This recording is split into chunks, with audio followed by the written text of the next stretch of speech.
tu as tiré allaiter au travail. Est-ce que tu peux nous en dire un petit peu plus sur ton expérience? Comment ça s'est passé pour toi? Ce que ça a supposé en termes de logistique? Et est-ce que quand tu as voulu mettre en place ce projet, l'environnement était approprié chez Danone? Alors, tu n'as pas le micro, Françoise, est-ce que tu peux l'activer? Pardon, Ouais, on me c'est bon. l'avait enlevé aussi, donc Oui. pas de souci.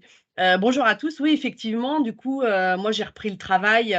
Mon bébé était jeune, il avait à peine 3 mois, mais ça, c'est un peu le cas de beaucoup de mamans en France. Et du coup, en fait, moi, je me suis dit que j'allais le sevrer puisque c'est généralement ce qu'on fait, en fait, hein, quand on reprend le travail. Bon, bah, on arrête d'allaiter, c'est assez naturel. Donc, même si j'étais très attristée parce que ça se passait vraiment très bien, bah, en fait, c'était comme ça. Sauf que j'ai eu la chance, en fait, d'avoir un médecin qui m'a demandé bah, est-ce que vous ne pouvez pas tirer votre lait? Alors moi, ça me paraissait un peu bizarre. Enfin, je me disais comment ça? Enfin, oui, je ne sais pas. Finalement, donc, j'ai eu la réponse, c'était je pouvais. Donc, c'était une grande découverte, mais du coup, j'allais à l'infirmerie, effectivement.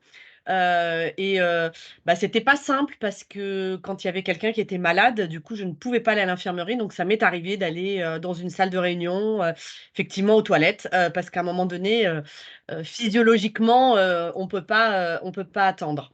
Donc, c'était une organisation, je dirais, assez précise, compliquée au début à mettre en place parce que je découvrais tout, le tire-lait, les biberons, le stockage, la conservation du lait, le transport, parce que j'étais aussi amenée à me déplacer. Donc, j'ai tiré à l'aéroport, dans le train, dans des salles techniques, dans des salons. Enfin, ça a été assez compliqué. Mais j'ai découvert tout ça, en fait. J'avais tellement envie de le faire que bah, finalement, voilà, je me suis un peu débrouillée. Alors c'est sûr que, si j'avais été ne serait-ce qu'informée en fait que c'était possible, je pense que j'aurais été peut-être plus préparée, en tout cas j'aurais moins découvert, parce que c'était, voilà toute une vraie nébuleuse pour moi. Le côté aussi, connaître ses droits, au début je me disais: «Mais, voilà, est-ce que je peux le faire?» En fait, voilà, comme tu dis Gabrielle, c'est quand même dans le code du travail. Nous, on était une grande entreprise, donc il y avait aucune raison que je me cache ou que je me sente mal à l'aise par rapport à ça. Et évidemment, si j'avais eu un endroit dédié dès le départ, bah, ça aurait été, évidemment, beaucoup plus facilité, en fait. Voilà, donc ça, c'est ma première expérience, on va dire. Ok, ouais, merci pour ce retour. On pourra après parler du coup de la manière dont tu as mis en place ces différentes salles d'allaitement chez Danone. Parce que tu as été à l'initiation de nombreux projets. Une petite question pour Emmanuel, du coup, qui nous a rejoint. Donc, Bonjour, désolée. pas de Il y a un problème problème. de lien. Oui, oui, je pense que ça devait être ça. Emmanuel, tu es infirmière puéricultrice chez Éveil et Conseil. Est-ce que tu peux nous en dire un petit peu plus sur la physiologie du corps de la femme quand on arrive à 2-3 mois et qu'en fait on est au stade où on veut reprendre le travail? Est-ce qu'il y a une physiologie particulière? Où on en est dans ce processus d'allaitement? Est-ce qu'on est fatigué? Voilà. Est-ce que tu as des choses à nous raconter là-dessus? Il y a beaucoup de choses à dire. Alors, c'est vrai que quand on parle de l'allaitement au tout début, on parle de cette histoire de l'offre et de la demande et du fait qu'il faut vraiment que le bébé tète à la demande pour que la lactation soit efficace et puisse entraîner une production de lait suffisante. Donc c'est un processus qui est vrai pour les premiers mois et qui est vraiment important pour les premiers mois et qui, après 5 mois, à peu près 5-6 mois, devient moins dépendant du nombre de tétés, en tout cas, et de cette offre et de la demande, et quelque chose de plus, pas automatique, mais en tout cas plus facile et plus serein. Et c'est vrai que du coup, au moment de la reprise du travail, toute la complexité, c'est que la maman, surtout pour un premier enfant, reprend le travail à un moment où son bébé est encore petit, 2 mois et demi, et où du coup, la lactation est encore un petit peu fragile. Les enjeux ne sont pas forcément les mêmes en ce qui concerne la physiologie et la lactation que le bébé ait 2-3 mois, que s'il a 5-6 mois, par exemple.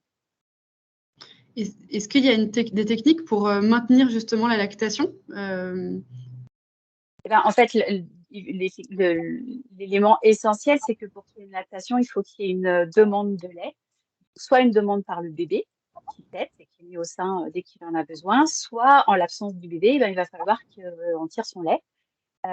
pour pouvoir maintenir justement ces demandes de lait rapprochées et régulières.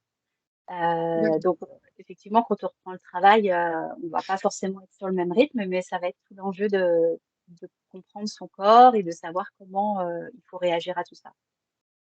Ok. Et est-ce qu'il y a des risques de type engorgement ou autre? Parce qu'on en entend beaucoup parler, surtout à ce moment de la reprise. Alors, comme je disais au tout début, il faut vraiment réussir à différencier une maman qui reprend quand son bébé est petit, c'est-à-dire qu'un enfant de 2 mois, 2 mois et demi, 3 mois, il a encore très probablement des tétées qui sont nombreuses dans la journée, par exemple toutes les 2-3 heures, alors qu'un bébé qui est un petit peu plus grand, qui est peut-être à commencer la diversification, va peut-être avoir des tétées moins régulières. Donc en fait, la reprise du travail, au tout début, ce à quoi il va falloir faire attention, c'est à rester sur un rythme qui soit un petit peu cohérent par rapport avec ce qui se passe quand on a notre bébé. C'est-à-dire qu'une maman qui allait toutes les 2 ou 3 heures quand elle a son bébé va difficilement pouvoir attendre 6 heures ou 8 heures entre 2 tirages de lait. Parce que le risque, c'est déjà d'être très inconfortable. Ça peut être douloureux. Et le risque, si ça dure plusieurs heures, voire plusieurs jours, si ça se répète, le risque, c'est l'engorgement, par exemple. Et à plus ou moins long terme, l'engorgement, ça peut aussi entraîner une baisse de la lactation, donc éventuellement un arrêt de l'allaitement. Enfin voilà, c'est aussi un petit peu le cercle vicieux, en fait, des choses. Mais en tout cas, dans l'immédiat, la maman, ce qu'il va falloir vraiment être important pour elle, c'est d'écouter son corps. Et c'est-à-dire que si au bout de 2-3 heures, elle ressent que ça commence à devenir un petit peu, il serait nécessaire que son bébé tète, par exemple, ça aussi, ça veut dire qu'il est nécessaire de tirer son lait. C'est ça, Ok. cette petite gymnastique à avoir, qu'on oublie un petit peu parce qu'en fait, quand le bébé est là pour réclamer, c'est très facile de mettre son bébé au sein. Quand on est dans une journée de travail, avec tous les enjeux que ça implique, les réunions, je sais pas, enfin, être dans une salle avec des collègues, c'est des choses auxquelles on va peut-être moins faire attention. Et le risque, voilà, c'est de rester avec cet inconfort et de le faire durer sur la journée. Ok, très bien, merci. Loubna, est-ce que tu nous entends? Oui, je vous entends. Ok, super. Est-ce que tu peux nous parler un petit peu de ton expérience chez OnePoint? Donc, pour rappel, tu as mis en place, tu as été initiatrice de l'espace d'allaitement en juillet dernier. Est-ce que tu peux nous rappeler un petit peu la démarche, comment le sujet a été levé en interne, comment ça s'est passé pour vous? Alors, on était vraiment dans une réflexion sur toute notre stratégie sur la question de l'égalité professionnelle entre les femmes et les hommes. Et donc, on était vraiment dans un objectif d'essayer de mettre en place différents dispositifs, différentes formations, sensibilisations pour accompagner justement nos collègues femmes tout au long de leur carrière. Et c'est comme ça qu'on a commencé à se dire, pourquoi pas la mise en place d'une salle d'allaitement. Euh, Parce que on considère que les petits gestes font les grandes différences. Euh, Par exemple, on avait mis en place il y a déjà quelques années un distributeur de protection hygiénique et on a bien vu que de s'attaquer à la question de la santé féminine et l'intime des femmes, c'est des sujets qui ont besoin d'être visibles en entreprise et ça permet d'ouvrir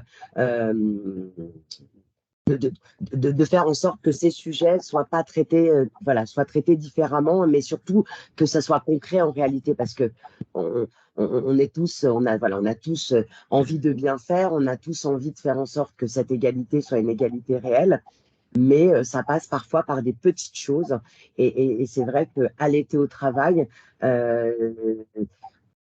il semble que ça change, ça change le regard aussi de nos collègues. C'est ça qui est intéressant. Ça répond à un besoin, mais je sens bien que pour nos collègues, ça a changé leur regard et ça a attisé une certaine forme de curiosité sur justement ces spécificités féminines.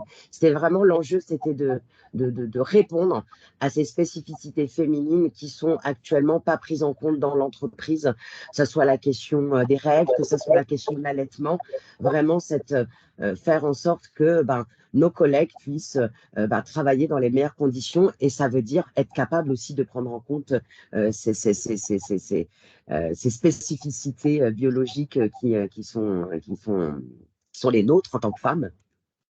Tu peux nous expliquer un petit peu, du coup, à quoi ressemble la salle d'allaitement et pourquoi, en fait, vous avez fait le choix de Pachamama? Parce qu'en fait, c'est comme ce que disait François, c'est-à-dire qu'on avait des collègues qui allaient aux toilettes ou qu'on essayait de cacher derrière un paravent. Donc, il y avait un besoin auquel il fallait qu'on réponde, mais on voulait le faire avec élégance. Et on voulait trouver un espace, un lieu qui soit tout à fait approprié euh, pour qu'elles se sentent bien, qu'elles se sentent à l'aise pour le faire. C'est déjà pas un exercice très facile, hein. Françoise, tu le disais tout à l'heure, hein, on se dit, mais comment ça, tirer son lait? Mais voilà, c'est déjà pas je crois qu'il faut qu'on se rende compte que c'est pas facile à faire, qu'on a le sentiment parfois d'être une espèce de mère laitière, là. Et donc, il fallait un endroit qui rassure, dans lequel on se sente bien. Et c'est vrai que l'espace est magnifique, avec ce siège, avec cette capote qui vous protège, ce petit endroit un peu cosy où on se sent bien. Merci pour la photo. Vraiment, il y a un côté très cosy. Et alors, ce qui est marrant, c'est que je le fais donc visiter à mes collègues, mais je le fais aussi visiter aux hommes parce qu'il y a vraiment cette curiosité. Ils ont envie d'aller voir ce lieu, qui est un lieu beau et qui, je trouve, donne à voir des choses qu'on ne veut pas voir, mais qu'on doit voir parce qu'elles font partie de la société. Et je trouve que cet endroit est vraiment, c'est un cocon.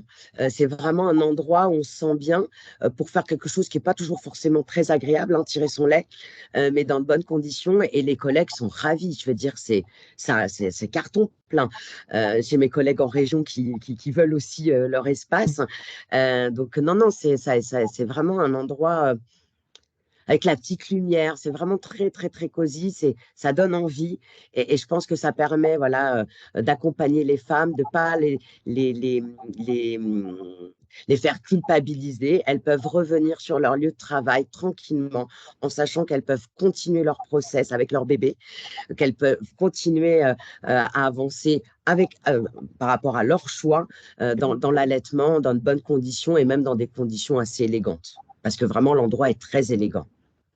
Du coup, pour expliquer un petit peu, donc en effet, il y avait une problématique d'espace quand même chez OnePoint où on est dans des bureaux intramuros où toutes les salles sont complètement saturées.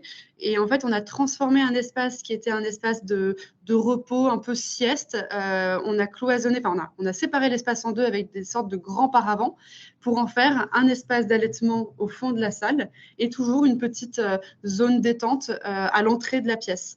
Ce qui fait que du coup, les femmes qui veulent tirer allaiter vont vraiment tout au fond de la pièce. Elles ont un petit couloir et elles rentrent dans ce cocon d'allaitement où on a la solution Pachamama.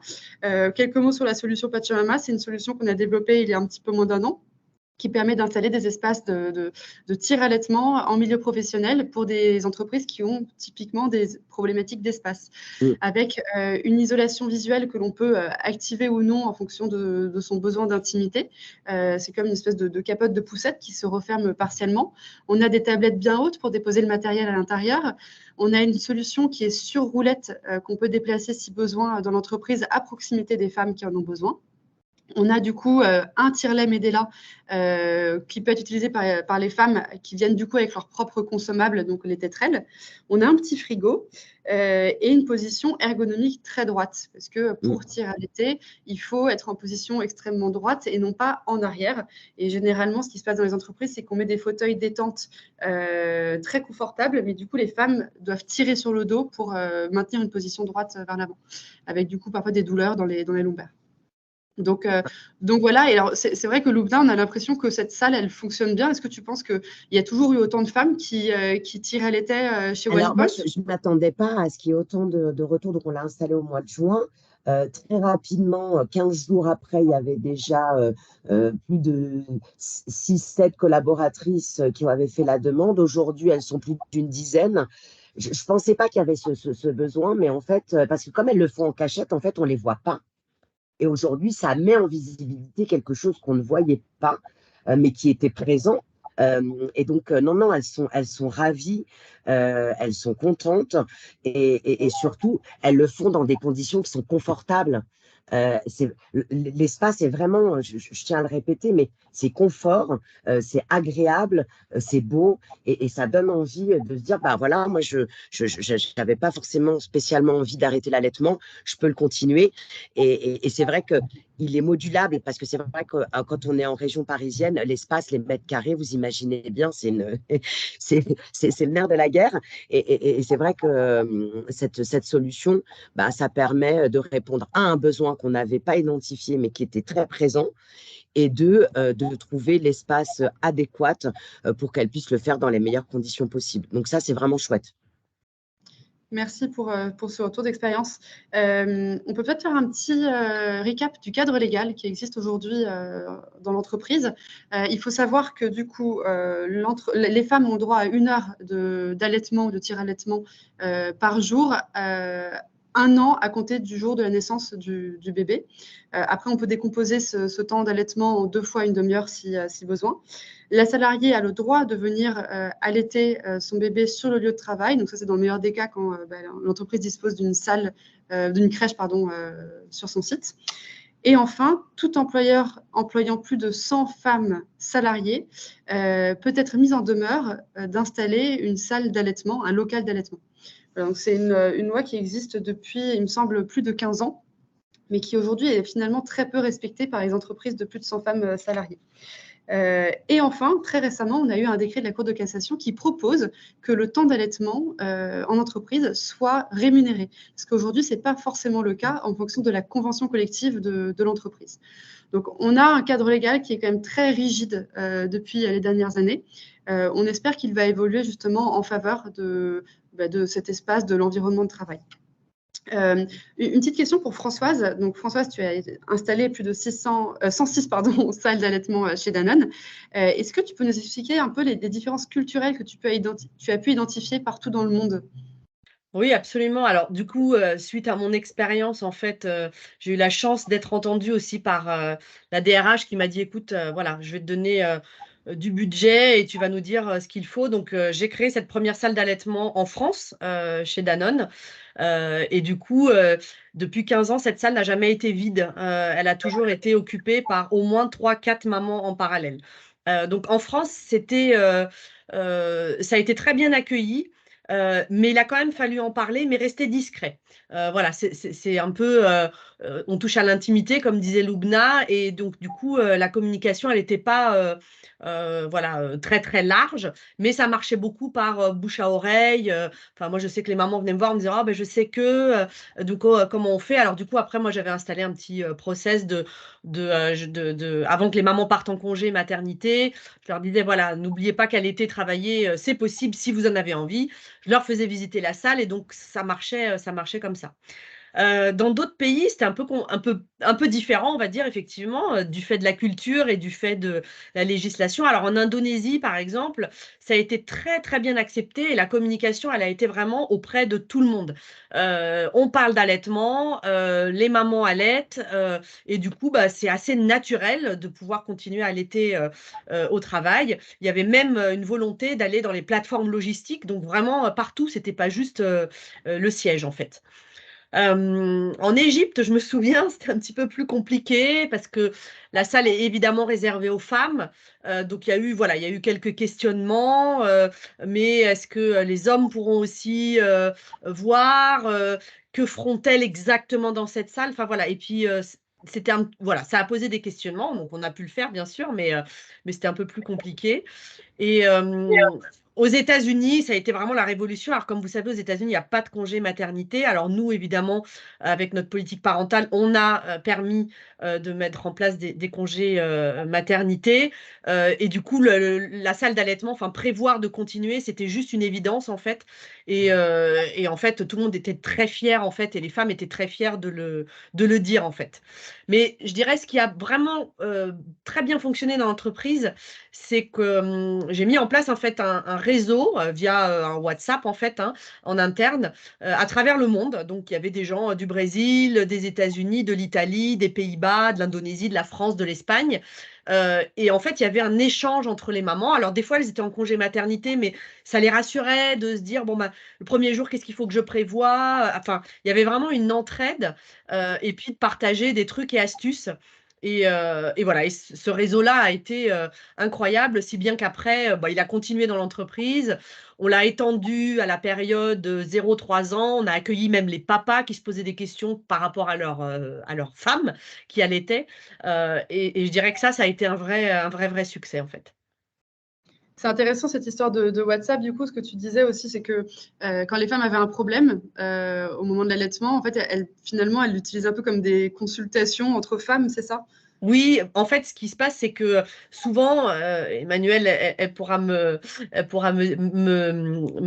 pas me contredire, j'imagine, mais souvent, quand on a un souci, quand on a peur, j'ai plus de lait, il tète plus, qu'est-ce qui se passe, j'arrive pas à tirer, etc. Bah, on a besoin d'une solution immédiatement, en fait. Donc, on appelle évidemment de l'aide, une consultante, une sage-femme, elle dit, bah, vous passez demain ou après-demain. En fait, c'est pas possible. C'est-à-dire que c'est vraiment l'immédiateté qui fait que ça va m'aider, ne serait-ce que dans ma tête, en fait, parce que la tête peut aussi bloquer la lactation, on le sait. Et donc, du coup, le réseau, effectivement, aidait à ça, en fait. C'est-à-dire que bah, j'ai une collègue aux Pays-Bas, par exemple, qui me dit mon docteur, il me voit demain à 17h. Il était 15h. Elle me dit je ne sais pas ce qui se passe, mon bébé, peut-être plus comme avant, respire plus, etc. Enfin, respire difficilement. Et donc, du coup, on était là, bah, tu as essayé ça, envoie-nous une petite vidéo, comment on fait? Bon, il s'agissait de la position qui avait un peu changé. Et en fait, en 1 heure de temps, c'était résolu. Donc, évidemment, on ne faisait pas de conseils médicaux. Ça, c'était une charte aussi que j'avais fait signer à toutes, c'est-à-dire qu'on n'est pas là pour se substituer aux professionnels de santé, mais pour partager notre propre expérience et dire, bah voilà, moi j'ai essayé ça, voilà, est-ce que ça peut marcher? Et en fait, dans 99% des cas, ça fonctionne en fait, et ça rassure beaucoup en fait, les mamans. Merci. Et du coup, peut-être pour rebondir, Emmanuel, tu peux nous parler un petit peu de ce que vous proposez avec Éveil et Conseil et nous dire un petit peu quelle est la plus grosse appréhension des mamans en amont de la reprise du travail quand elles souhaitent poursuivre l'allaitement? Alors, la plus grosse appréhension pour les mamans qui ont, enfin déjà, on envisage rarement, c'est pas la majorité des mamans allaitantes qui envisagent qu'on peut continuer à allaiter même si on reprend le travail.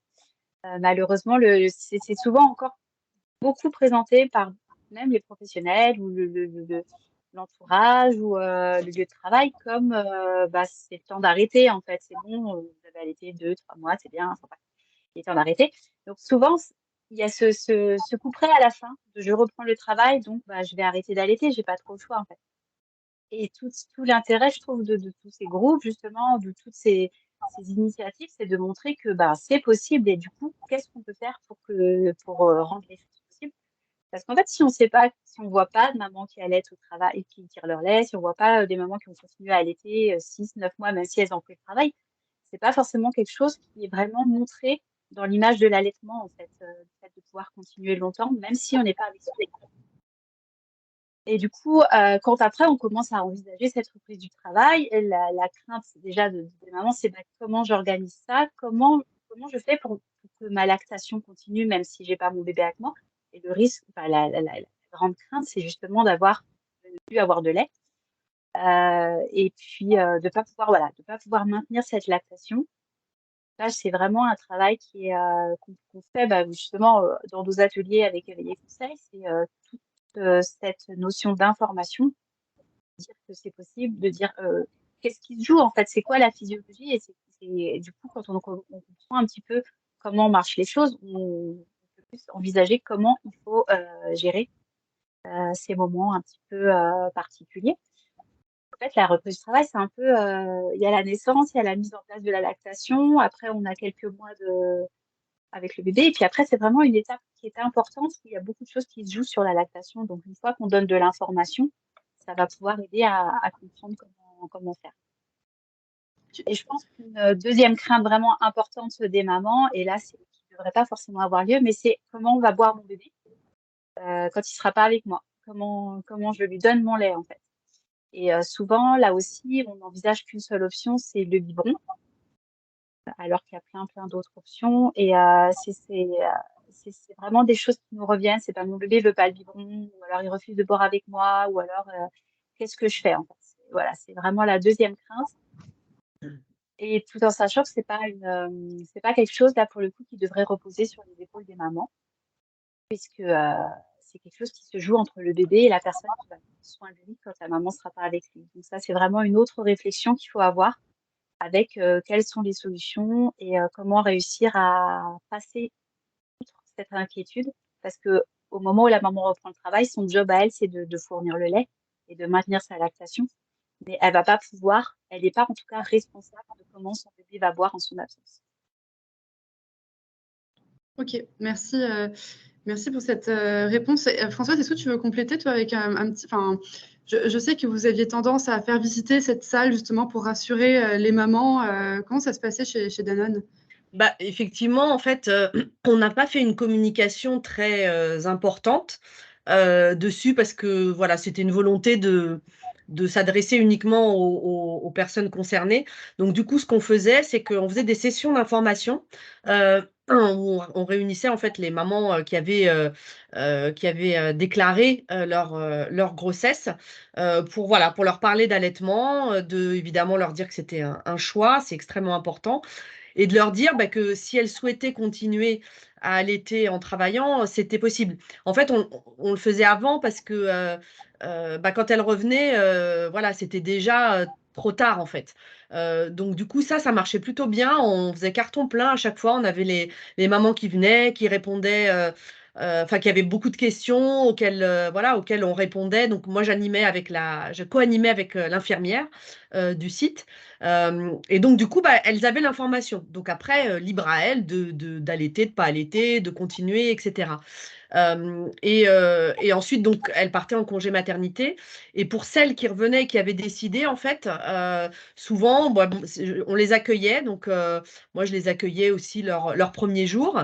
Et puis, je leur expliquais un peu, bah, voilà, il va falloir tirer, sois à l'écoute de ton corps, laisse tes affaires dans la salle, ne te stresse pas si c'est 10 minutes ou 30 minutes en décalé par rapport à d'habitude. Sois bien attentive en fait à ce qui se passe en toi parce que c'est vrai que c'est pas ce que disait Emmanuel, c'est pas la même chose d'allaiter son bébé et de tirer son lait dans un autre environnement en fait.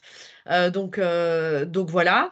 Et puis après, bah, évidemment, alors la salle, on les emmenait pour visiter la salle en amont.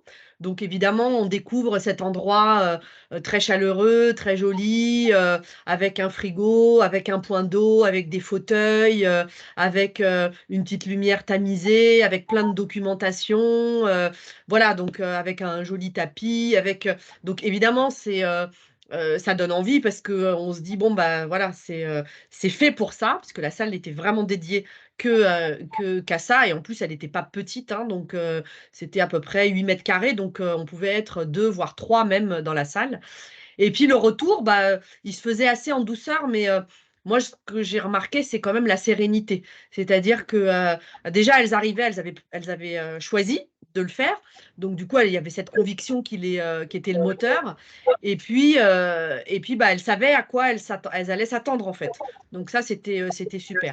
Il y a eu quelques mamans qui, du coup, ont raté un peu cette session d'information et qui, du coup, sont revenues et très attristée voilà, de pas allaiter. Je sais qu'elles allaient voir le médecin du travail, l'infirmière.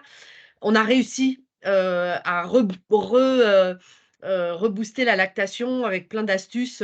Mais du coup, moi, je cherchais toujours à savoir ce qu'elle voulait, en fait, parce que ça peut être. Enfin voilà, quand on revient au travail, on peut être peiné de plein de choses. Je voulais vraiment m'assurer que c'est ce qu'elles avaient envie de faire parce que quand on s'engage dans l'allaitement au travail, bah voilà, ça demande quand même, ça demande une certaine implication. Donc, il fallait être sûr de leur motivation et voilà, et que ça vienne répondre à leurs besoins et leurs choix et à ce qu'elles avaient envie de faire. Donc voilà, mais du coup, oui, ça a été un succès, bah, si bien que tous les nouveaux locaux en fait de l'entreprise, du coup, on faisait un cahier des charges pour la salle, puisque du coup, maintenant, c'était un endroit comme un autre en fait qui était dans l'entreprise. Ok, et ben super. Alors là, c'est une question un peu du coup pour tout le monde. Est-ce que vous pensez qu'aujourd'hui, il y a une bonne connaissance du sujet de l'allaitement, du tir-allaitement, que ce soit au niveau des femmes, des hommes, des employeurs? Je ne sais pas qui veut prendre la parole. C'est une question pour toutes les intervenantes. Moi, je trouve qu'on parle beaucoup de l'allaitement, effectivement, la promotion de l'allaitement maternel, mais je trouve que c'est très limité. Enfin, on parle de l'allaitement pour les premiers mois, la mise en route de l'allaitement à la maternité, qui est un enjeu national aussi. Le fait que déjà, il faut que quand les mamans quittent la maternité, ce qui est très bien, c'est qu'elles continuent à allaiter. Et puis voilà, on imagine cet allaitement pour les 2-3 premiers mois, mais je trouve qu'on n'a pas cette connaissance globale de l'allaitement. L'allaitement long est très peu discuté et très peu montré. Et effectivement, l'allaitement au travail fait partie de ces choses qui sont un petit peu pas tabou, mais qui sont que dans un certain cercle de gens qui sont un petit peu initiés à ces discussions-là. En fait, j'ai l'impression que ça reste des initiatives assez isolées, en fait, malheureusement. Et en tout cas, enfin, je trouve ça super d'entendre ces initiatives parce que ça donne à voir et puis du coup, ça donne à réfléchir et forcément, hein, ça fait effet boule de neige et ça va pouvoir entraîner des choses super chouettes. Mais de mon point de vue, l'allaitement, il est plutôt pour le moment dans l'inconscient collectif, en tout cas, ciblé sur les quelques premiers mois du bébé. Hein. Et Loubna, du coup, ou Françoise, socialement parlant, l'allaitement après 2-3 mois, il est perçu comment? On en discutait justement, ça c'est intéressant d'avoir cet échange. C'est vrai que dès que l'enfant commence à être très grand, ça choque encore en fait, en tout cas en France, alors que dans d'autres cultures, c'est pas un problème.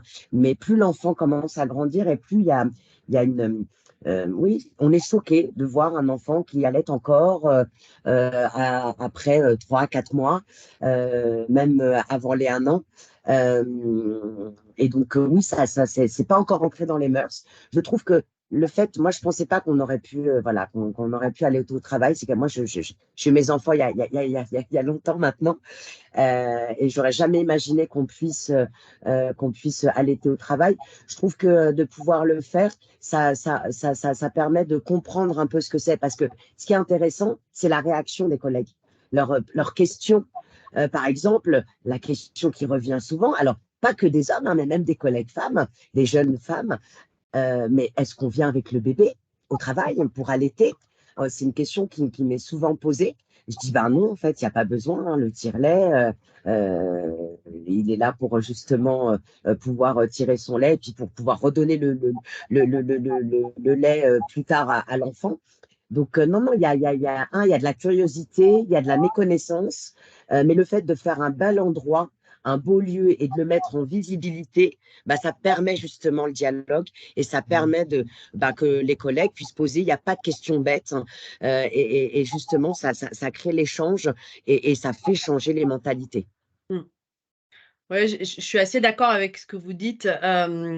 Je dirais pas que c'est tabou, mais quand même, c'est un peu pas dérangeant, mais on se pose des questions. Et surtout quand on allaite. Alors moi, j'ai 4 enfants, j'ai 11 ans d'allaitement. En fait, on me regarde avec les yeux écarquillés, on me dit, mais je suis complètement folle, en fait. Sauf que, enfin, moi, je suis pas du tout une activiste de l'allaitement. Moi, c'est mon expérience, c'est pas du tout la norme, c'est pas, c'est mon choix. J'ai des amis qui n'allaitent pas, qui n'ont pas allaité. On est toujours amis, il n'y a aucun problème avec ça. C'est vraiment une spécificité. Mais du coup, moi, je sais que j'ai caché mon allaitement long, en fait. Parce que c'est le regard des autres, en fait. Mm, Mais mm, quand est-ce que tu vas arrêter? Mais ça mm. sert plus à rien. Mais du coup, mais ils sont grands. Mais comment tu fais? Mais tu te mets des contraintes pour rien. Enfin, voilà. Et du coup, bah, comme j'avais pas envie de justifier mon choix, mes convictions, bah, du coup, je cachais, je disais rien. Mais c'est ça le sujet, en fait. Et en fait, moi, je l'ai fait parce que j'ai pas calculé. Je me suis pas dit, je vais allaiter 2 ans, 2 ans et demi. Jamais, en fait. C'est juste que j'avance au fur et à mesure. Et enfin, c'est comme tout. C'est-à-dire qu'à un moment donné, quand une expérience, ça se passe bien, bah voilà, on continue. Et je me dis, bah, les gens qui ont envie de le faire, je trouve que c'est d'abord un choix d'allaiter. Et après, ça devient un droit. C'est-à-dire que, bah voilà, on doit accompagner cette spécificité comme d'autres spécificités. Mais effectivement, c'est d'abord un choix. Et ça, moi, c'est quelque chose sur lequel j'ai beaucoup insisté. J'ai jamais fait de promotion ou de jugement de de celles qui n'allaitaient pas. Il faut vraiment que ce soit quelque chose qu'on a envie de faire en fait. Voilà. Et après, bah, évidemment, il faut tout mettre en place pour que ça puisse être fait. Et c'est faisable. Je peux témoigner que c'est faisable.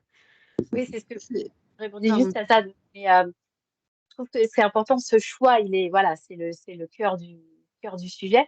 Mais après, c'est tout ce qu'on peut faire pour éviter de mettre des bâtons dans les roues. C'est maman qui désire allaiter par la suite, parce que là, on parle de tirer son lait, mais il y a aussi après toute la question du donner son lait à son bébé. Et quand on va chez une assistante maternelle ou dans un lieu de garde où on va, là aussi mettre des conditions. Oui, d'accord, votre lait, mais comme ci, comme ça, comme ça. C'est aussi des choses qui compliquent et qui rendent les choses plus difficiles et qui font que des fois, on abandonne un petit peu l'idée. Donc, voilà, enlever tous ces freins, en fait, pour qu'après, chacun vraiment soit libre de faire comme il a envie de faire. Après, nous, ce qui avait beaucoup, pardon, hein, ce qui avait beaucoup plu, entre guillemets, c'est que on avait mis en place aussi du don de lait au lactarium de Necker. Et ce qui fait que voilà, les mamans qui avaient trop de lait ou qui avaient, voilà, qui souhaitaient faire un don de lait, bah, c'était possible pour les bébés prématurés. Et donc, bah, ça, voilà, elles en étaient fières, en fait. Et je pense que le regard a voilà, changé un peu parce que du coup, bah, on venait un peu voilà, je vais pas dire sauver les vies, mais en tout cas, voilà, des bébés prématurés qui avaient du lait maternel, c'était quand même super chouette, quoi. Là, vous parliez toutes les deux de choix. Loubna, c'est un sujet, je trouve, qu'on a beaucoup abordé avec OnePoint quand on a mis en place cet espace d'allaitement, sur justement arriver à trouver le bon discours pour donner les informations aux femmes qui en ont besoin au bon moment, donc pas trop tard, et en même temps sans faire de prosélytisme et d'incitation à l'allaitement. Est-ce que tu peux nous parler un petit peu justement de ces discussions avec la com interne de OnePoint? C'était beaucoup impliqué sur le sujet aussi. Ouais, parce qu'on s'est demandé par exemple s'il fallait communiquer largement à l'ensemble des collaborateurs la mise à disposition de cet espace d'allaitement. En plus, comme ça s'est mis en place un peu du jour au lendemain, on avait déjà des collègues qui étaient partis en congé de maternité, donc on s'était demandé, mais quand est-ce qu'on les prévenait? Donc il y a eu plusieurs échanges sur à quel moment, comment est-ce qu'on contacte l'ensemble, on communique auprès de l'ensemble des collaborateurs. Finalement, on a décidé plutôt de communiquer auprès des collaboratrices concernées. Donc, quand elles nous annonçaient leur congé de maternité, en tout cas leur grossesse, pardon, là, c'est à ce moment-là qu'on en parle. Mais comme c'était un peu en amont et que certaines étaient déjà parties, en fait, dans notre process, les RH sont un point d'appui essentiel, en tout cas dans ce dispositif, puisque un mois avant le retour de congé de maternité, nous, on appelle nos collègues. C'est le seul moment où elles le savent. On s'est mis d'accord en amont. C'est le seul moment où on les appelle pour préparer leur retour. Et donc, on a choisi ce moment-là pour les prévenir, pour celles qui arrivaient après, les prévenir qu'il y avait l'espace. On a aussi sensibilisé et formé nos RH qui sont vraiment, c'est elles le relais. C'est elles qui font visiter l'espace. Donc, on a mis en place un petit kit à destination des RH, un autre kit à destination des utilisatrices pour expliquer un peu la solution, comment on peut l'utiliser, qu'est-ce qui est mis à disposition. Et c'est vraiment pour le coup, les RH, c'est le relais. Donc, avant le congé, quand elles annoncent qu'elles sont enceintes, avant leur congé de parentalité, de maternité, et un mois avant leur retour, on refait un petit point avec elles pour leur dire que voilà, l'espace est toujours disponible et que si elles le souhaitent, mais vraiment, c'est le préambule, c'est si elles le souhaitent. Le but, c'est vraiment pas de dire on est pro-allaitement ou pas pro-allaitement, c'est pas la question, c'est de pouvoir leur permettre d'avoir le choix. Et je trouve que ça, c'est important. Ça a été une bataille de siècles et de siècles d'avoir avoir le choix de sa contraception, le choix d'allaiter ou pas. C'est vraiment voilà, c'est cette histoire de choix. Et donc ça, dès le début, c'est clair. De toute façon, ça fait partie aussi de notre culture d'entreprise. Donc, il n'y a pas d'ambiguïté. Et je pense qu'il ne faut pas avoir peur de proposer et de dire c'est possible pour pouvoir répondre à toutes ces femmes qui sont multiples, qui sont différentes et qui ont la possibilité d'allaiter sur leur lieu de travail. Je crois que c'est la moindre des choses. Ce sont des collaboratrices comme les autres et qui, à un moment, je trouve qu'une collaboratrice qui est rassurée parce que son mode de garde lui convient, parce qu'elle peut continuer à allaiter au travail, c'est une collaboratrice qui est concentrée sur son boulot, qui est hyper présente, qui est hyper motivée et c'est pas la même chose. C'est vrai qu'on touche directement à la charge mentale de Oui. la femme. En fait, on se rend compte que dans le process, en fait, quand on doit tirer à l'été sur le lieu de travail, il faut quand même penser à pas mal de choses en termes de matériel, à prendre le matin, à récupérer le soir. Il y a pas mal d'éléments en fait finalement auxquels il faut penser. Et si en plus on doit galérer pour aller aux toilettes ou à l'infirmerie qui est à 10 minutes à pied ou autre, c'est vrai que ça devient compliqué. Et c'est vrai que Lubna, c'est intéressant ce que tu disais là sur les RH. Pour avoir participé à une réunion avec vous, avec du coup une partie de vos RH, il y avait beaucoup de questionnements parce que c'est vrai que il y avait des hommes, il y avait des femmes qui étaient assez jeunes et qui n'avaient pas forcément eu affaire à ce sujet de l'allaitement, qui ne savaient pas du tout comment en parler, comment aborder ce sujet auprès des femmes qui revenaient de congé maternité. Et du coup, c'est vrai qu'on a créé avec vous un guide RH qui leur permettait d'avoir plein d'outils de communication, de langage, d'information aussi, parce qu'en fait, je me souviens pendant cette réunion, il y a des femmes qui demandaient, mais alors, du coup, c'est quoi un tire-lait? Ça s'utilise comment? Je ne comprends pas, il est où le tire-lait dans la salle? Voilà. Est-ce que du coup, elles se partagent les tétrelles alors que pas du tout? Et c'est vrai qu'en fait, il y a un gros travail de sensibilisation à faire. Et je pense qu'il y a beaucoup de gens dans l'entreprise qui ont peur d'être maladroits et qui, du coup, n'en parlent pas. Alors qu'en fait, s'ils savaient que cette manière est la bonne manière pour aborder ce sujet, ils seraient rassurés et ils seraient peut-être plus légitimes en fait, de partager, de discuter avec certains collègues. Oui, tu verrais maintenant mes collègues RH, Gabrielle, elles sont très à l'aise, elles font visiter l'espace. On sent qu'elles maîtrisent le sujet et surtout, elles sont en confiance pour l'aborder. Parce que ce n'est pas juste maîtriser, c'est d'être en confiance pour l'aborder. Elles se sentent légitimes, elles sentent qu'elles ont un rôle, elles sont ravies de voir les collègues qu'elles accompagnent quand elles reviennent avec le sourire en disant super, j'ai plus mon attirail, tout ce que tu viens de dire sur le dos, comme si j'avais ma charge mentale, je me la portais aussi comme une espèce de carapace. C'est vrai qu'elles sont. Il y a le sens du. Voilà, elles se sentent utiles et elles sont contentes d'accompagner nos collègues. Il y a vraiment une grande satisfaction personnelle qu'elles y trouvent aussi, d'être au service et de se dire voilà, on a été sur un sujet qui n'était pas simple, j'étais pas forcément super à l'aise avec, mais aujourd'hui, c'est pas un problème et je peux répondre à toutes les questions. Super. Et alors, du coup, on a mis en place aussi un petit atelier avec Pachamama. En fait, c'est un atelier grand public pour les hommes, pour les femmes, tout âge confondu. C'est un peu le sujet, c'est l'allaitement pour les nuls. L'idée, c'est de reprendre un peu les bases de l'allaitement, les bases théoriques, les bases biologiques, parler un peu de l'allaitement dans le monde, du cadre légal. Et c'est vrai que pour l'avoir fait dans notre coworking avec des participants très variés, il y avait beaucoup de questionnements de la part des hommes qui enfin osaient poser leurs questions parce que finalement, ça faisait écho à quelque chose qu'avaient vécu leur conjointe, leur sœur, leur amie ou autre. Et lever le tabou justement en petits groupes, c'est quelque chose qui fonctionne assez bien. Confirme. Et après, un point que je voulais partager, c'est que quand j'ai fait la salle du coup à Paris aussi, au siège de Danone, ça a permis à des visiteurs, enfin des visiteuses, on va dire, qui venaient de l'utiliser. Et donc le personnel à l'accueil était bien sûr au courant de cette salle et était super fier de dire vous pouvez aller tirer votre lait dans cette salle. Et donc les gens étaient assez surpris en général qu'il y ait une salle d'allaitement, mais ils demandaient voilà, j'aurais besoin de m'isoler quelque temps toute seule, faut pas trop de. Et donc du coup, quand on disait mais c'est pourquoi, enfin, et quand voilà, quand les femmes disaient voilà, je dois tirer mon lait, la lactation room. Et donc on les amenait au 6e étage et voilà. Et je trouvais que c'était aussi chouette que ça puisse servir à des gens externes en fait qui viennent visiter. confirme que c'est pareil pour nous aussi, hein. Ça a été, on a des lieux qui sont loués souvent chez nous. On a des espaces de conférences et donc on a beaucoup de passages.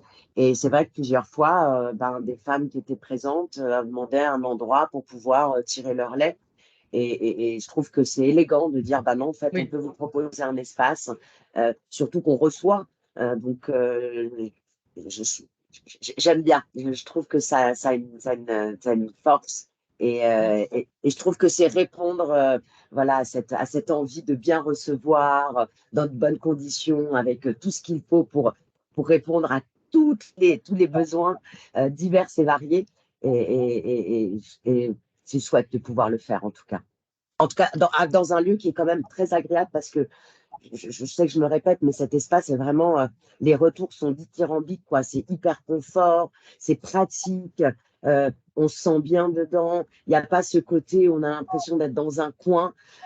Au contraire, ça valorise aussi le fait de se dire, bah, oui, je prends ce temps-là, mais c'est important. Et en plus, on m'accompagne pour le faire correctement. Donc, je trouve ça chouette. Top, merci pour ce retour. On va, je pense, arriver à la fin de cette table ronde. On voulait vous partager un petit quiz que vous pouvez faire circuler autour de vous. C'est un quiz un peu pour tester ses connaissances sur l'allaitement. Alors, il y a une partie théorique, il y a une partie qui présente plus le cadre légal, etc. L'idée, c'est un petit peu de mesurer la connaissance du grand public sur ce sujet. Donc, n'hésitez pas à le partager autour de vous. On vous redonnera le lien.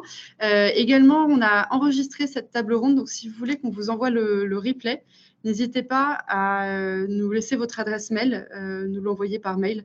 On pourra vous envoyer ce petit replay si jamais vous voulez le partager dans votre entreprise pour mettre en place ce type d'initiative. Je ne sais pas s'il y a des petites questions-réponses. On peut se laisser un petit moment si certains participants ont des questions pour nos intervenantes. On va se laisser quelques secondes au cas où. Alors, on vous a partagé aussi le lien du quiz. Donc, vous avez le QR code qui est affiché. Et dans le chat, vous avez le lien directement vers le Google Doc. On espère en tout cas que ça vous a plu. En attendant les 2-3 questions, je ne sais pas si Loubna, Françoise, Emmanuel, vous avez quelque chose à rajouter. Non, mais merci d'avoir Oui, c'est surtout ça. d'avoir organisé cette table ronde. Je pense que c'est important d'en parler assez simplement et naturellement, je pense. Oui, Ouais, non, merci. C'est vrai que c'est l'espace de parole à ce sujet-là. C'est important. Ouais, plus on en parle, mieux c'est, en fait. Donc, tant mieux. Merci pour cette initiative. Et parce que ça permet de faire en sorte que ça soit plus un tabou, en fait.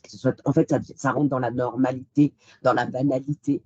Et j'espère que quand on en arrivera là, c'est qu'on aura réussi. Et encore merci pour ces rencontres aussi. Loubna, avec, je pense Françoise. Du coup, je pense que Loubna, il y a une petite question pour toi.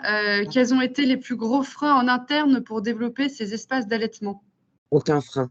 Non, mais alors, c'est parce que, en fait, je vais être très franche avec vous. Alors, si, l'espace, ça, c'était, voilà, le seul frein, c'était de trouver un lieu, et ça nous a fait retarder la mise en place de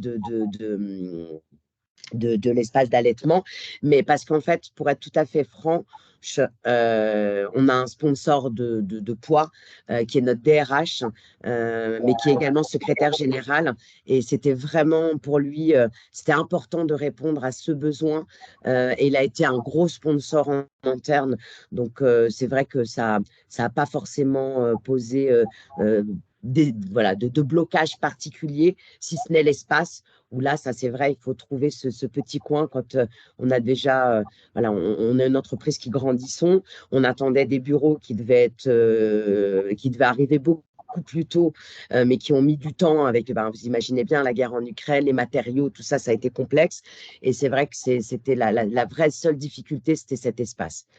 Et puis là, ce qu'on disait tout au long des discussions, la méconnaissance et donc le fait d'avoir peur d'être maladroit.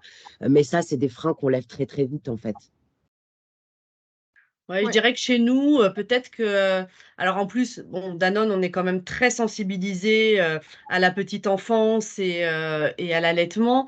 Donc, il n'y avait aucun débat sur le fait que, voilà, c'était important. Je dirais juste qu'effectivement, il faut trouver un lieu, en fait. Voilà, quand on est dans un grand centre de recherche, nous, la première salle, en fait, on a supprimé une salle d'études cliniques avec plein de papiers voilà, et qui n'était plus du tout utile. À Paris, ça a été compliqué et donc et ce manque de connaissances. Enfin, moi, je sais que on m'a fait des propositions, on me dit bon, on va la mettre là, là, là. Bah non, dans un sous-sol, on peut Non. pas. S'il n'y a pas de lumière, on peut pas. S'il y a pas de, enfin voilà, mais juste, c'est pas juste on cherche un endroit quoi. C'est aussi il faut qu'on s'y sente bien. Donc je dirais que voilà, c'est peut-être juste ça, c'est le point logistique parce que du coup, on fait appel aussi à des compétences dans l'entreprise qui sont pas du tout, qui ont l'habitude de faire des bureaux, des salles de réunion, des salles voilà, de conférences, etc. Pas des salles d'allaitement. Donc, du coup, c'est juste c'est ça. Et c'était pas un frein, c'était voilà, il fallait juste expliquer les enjeux. Et merci. Alors, on a une autre question encore, pardon, de Marie-Christine Watt. Marie-Christine. Si, Voilà, je réactive le son.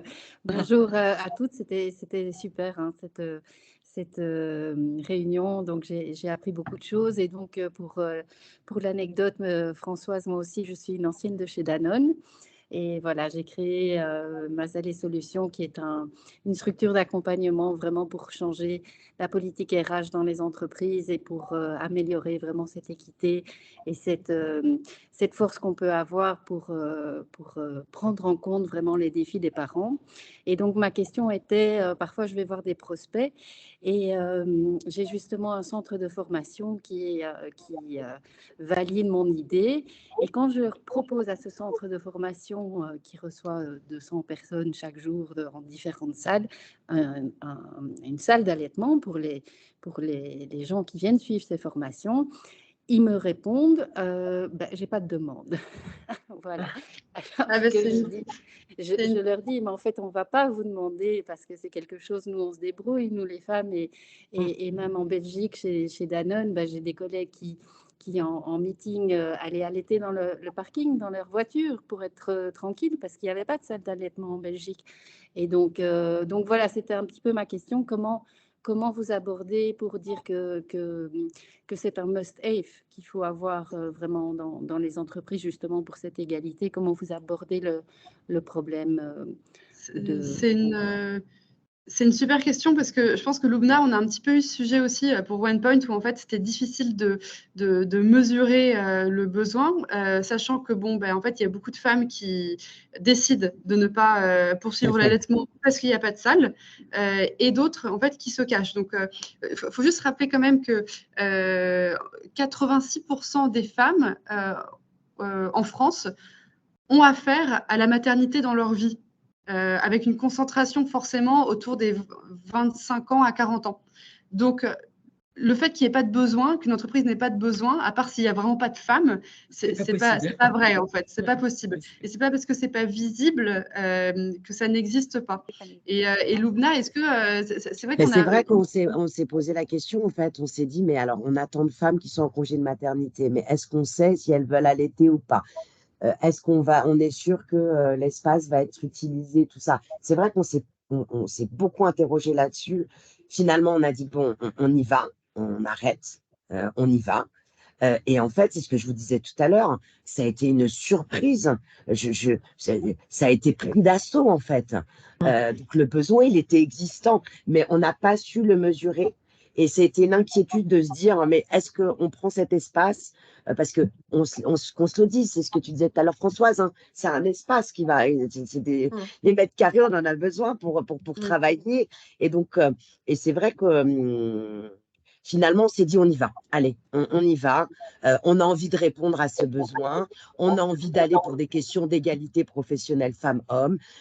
C'est une belle initiative et c'est pas grave s'il n'y a pas de besoin. Et en fait, on s'est complètement planté. Il y avait un énorme besoin. Moi, je pense qu'il y a un besoin. les Pardon, choses dans l'autre je pense qu'il y a une. Les entreprises doivent montrer que c'est possible, mais je crois qu'il y a un travail de plaidoyer à faire et de rendre en fait ce sujet banal, entre guillemets. Mm. Tout comme on parle de personnes en situation de handicap et avoir bah voilà, toute la logistique pour permettre à ces personnes-là voilà, d'accéder à des lieux et des lieux de travail. Bah, en fait, il faut que l'allaitement, ça devienne comme ça. Aujourd'hui, on en fait une affaire personnelle, mais parce qu'en fait, comme disait Emmanuel tout à l'heure, on allait quand on est en congé maternité et puis bah, quand on a son bébé avec soi et après on n'en parle plus. Donc, c'est les mentalités qu'il faut changer. Donc, il y a aussi cette partie voilà, qui est un peu voilà, du plaidoyer et de l'évolution aussi des lois. Après, les entreprises comme OnePoint ou comme Danone qui le font, bah, ça montre que ça fait toujours bouger l'autre côté, en fait. Donc, les deux sont importants. Nous, moi, j'en parle avec nos clients. J'arrête pas dès qu'on me parle, dès qu'on me demande sur notre politique d'égalité femmes-hommes. C'est le premier truc dont je parle. J'en parle avec tout le monde parce que je pense que c'est aussi notre responsabilité d'expliquer, bah, oui, on a eu tel frein, oui, on s'est demandé s'il y avait un vrai besoin. Et en fait, il y a un vrai besoin. En fait, il y a c'est une vraie offre et c'est appréciable par nos collègues. Et si on veut aller sur ces sujets-là et si on veut être exemplaire sur ces sujets-là, on se doit d'avoir un espace d'allaitement. Voilà. Marie-Christine, j'espère qu'on a répondu à votre question. Du coup, je pense que juste la stat en question sur le taux des femmes concernées et le fait que c'est pas parce que c'est pas visible que ça n'existe pas. Je pense que c'est ce qu'il y a de mieux à faire. On va devoir s'arrêter là pour la table ronde, mais si vous avez d'autres questions, vraiment, vous n'hésitez pas à nous les envoyer par mail. On est disponible, on les dispatchera aux bons intervenants que vous pouvez en tout cas retrouver sur LinkedIn. Merci à tous d'avoir été présents. Merci à nos super intervenantes. Et on espère faire bouger un petit peu les choses avec cette première table ronde. Et n'hésitez pas à en parler de vous. C'est la Semaine mondiale de l'allaitement. Donc, c'est le moment pour en parler autour de vous.